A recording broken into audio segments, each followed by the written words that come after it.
Shalom saudara-saudari yang terkasih, tema renungan kita Yesus nama di atas segala nama yang dibawakan oleh Pendeta Drison Gimping. Shalom saudaraku, bersama kembali dalam renungan kita hari ini Sabtu 13 Juli 2024 dengan judul Pemberi Hukum yang Ilahi. Ayat renungan di dalam Yesaya 33 ayat 22. Sebab Tuhan ialah hakim kita, Tuhan ialah yang memberi hukum bagi kita, Tuhan ialah Raja kita, Dia akan menyelamatkan kita. Hari Tuhan yang disebut Yohanes adalah Sabat. Hari di mana Yahweh berhenti setelah pekerjaan agung penciptaan yang Dia berkati dan sucikan, karena Ia telah berhenti pada hari itu. Sabat disucikan Yohanes di Pulau Patmos seperti ketika dia berada di antara orang banyak, berkhotbah pada hari itu dengan dikelilingi oleh batu karang yang gersang dan tandus. Yohanes teringat akan Gunung Horeb dan bagaimana Allah menyampaikan hukumnya kepada orang banyak di sana. Ia bersabda, "Ingatlah dan kuduskanlah hari Sabat," dalam Keluaran 20 ayat 8.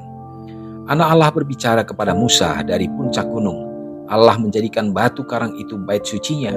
Bait sucinya adalah bukit-bukit yang kekal.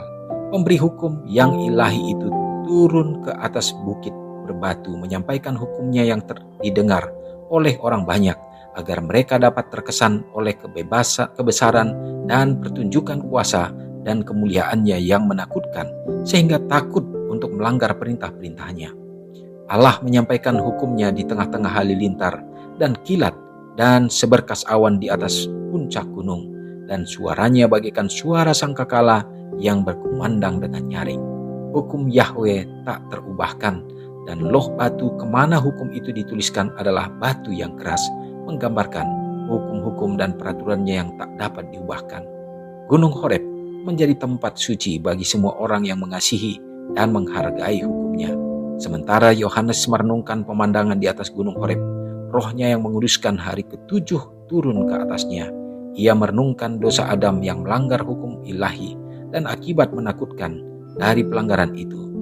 Kasih Allah yang tak terhingga oleh memberikan anaknya menebus makhluk yang telah hilang tampaknya terlalu agung untuk dinyatakan melalui bahasa.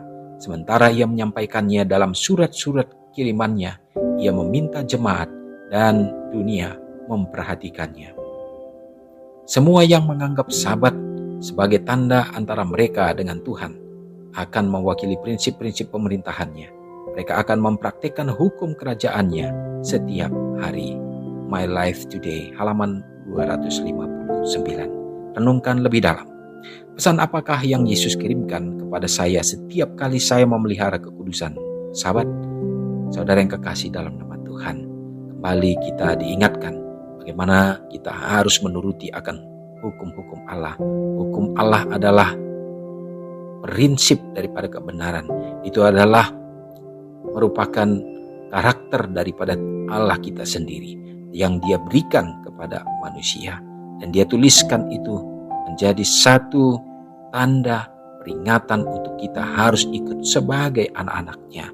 Dan hukum Allah adalah kekal dan tidak berubah. Sama seperti Allah kita, Tuhan kita yang tidak akan berubah.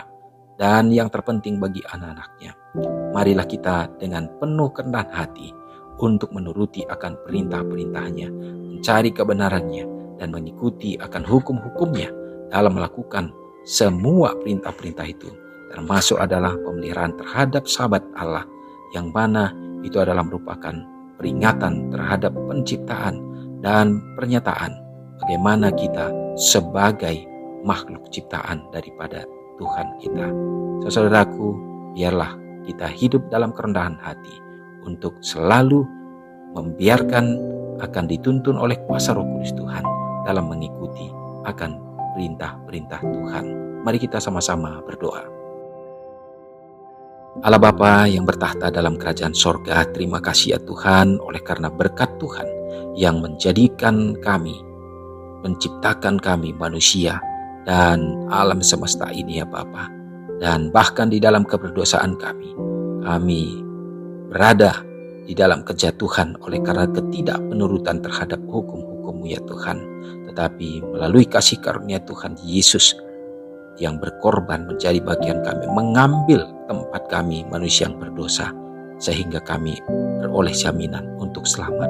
Ya Tuhan, terima kasih. Biarlah kiranya kami akan membiarkan hidup kami dituntun oleh Roh Kudus Tuhan untuk kembali dipulihkan, untuk menjadi dan menyerupai dan akan mengambil kembali ya Bapa akan kasih Kristus yang sudah hilang dari kami pada saat Tuhan mengaruniakan itu, dan biarlah kami akan hidup di dalamnya dengan penurutan akan perintah-perintah dan hukum-hukum Allah. Maka kami akan dituntun untuk disempurnakan dalam tabiat dan karakter kami ya Bapa. Terima kasih ya Tuhan. Biarlah kami akan berjalan senantiasa bersama dengan Engkau. Tuhan, berdoa bagi semua umat Tuhan. Biarlah Engkau akan tuntun kami Bapa. Kehadiran-Mu akan menjadi harapan kami di tengah-tengah keluarga kami masing-masing. Supaya Engkau menjadi soko guru yang akan mengarahkan, menuntun kami. Supaya kami berada dalam jalur kebenaran. Berkati gereja Tuhan, di mana perhimpunan umat-umat-Mu ya Bapa dengan roh persatuan.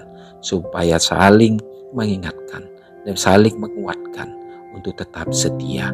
Sehingga gereja Tuhan dapat menjadi satu tempat untuk dapat mempersiapkan jiwa-jiwa dalam menantikan kedatangan-Mu. Berkati akan bangsa dan negara kami juga. Kami berharap senantiasa dengan kepemimpinan yang Tuhan izinkan. Biarlah kiranya dengan penuh bijaksana akan memberikan kebebasan bagi kami untuk memuji memuliakan Engkau. Demikian juga kesempatan bagi kami untuk tetap dapat menyaksikan kebenaran Kristus sehingga semakin banyak jiwa-jiwa yang akan bersedia menantikan Tuhan. Berkati juga tentunya bagi umat Tuhan yang berada di tengah bencana alam. Biarlah Tuhan juga yang akan menolong mereka, baik oleh sakit penyakit ya Bapa, Tuhan menyembuhkan dan memulihkan.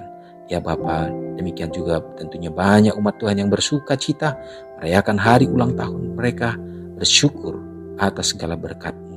Tuhan menambahkan baik kesehatan, panjang umur, dan juga ya Bapa, biarlah iman mereka diteguhkan. Semoga kasih yang sama menjadi bahagian kami semua. Terpujilah Engkau dan mengampuni kami Tuhan. Doa ini hamba serahkan dalam nama Yesus yang sudah menjadi juru selamat kami. Amin. Shalom saudaraku, selamat pagi, Tuhan Yesus memberkati. Ingatlah Matius 5 ayat 13-16. Biarlah kamu menjadi garam yang mengasinkan dan terang yang menyinari kehidupan orang lain. Jangan lupa subscribe, like, dan share ke seluruh dunia.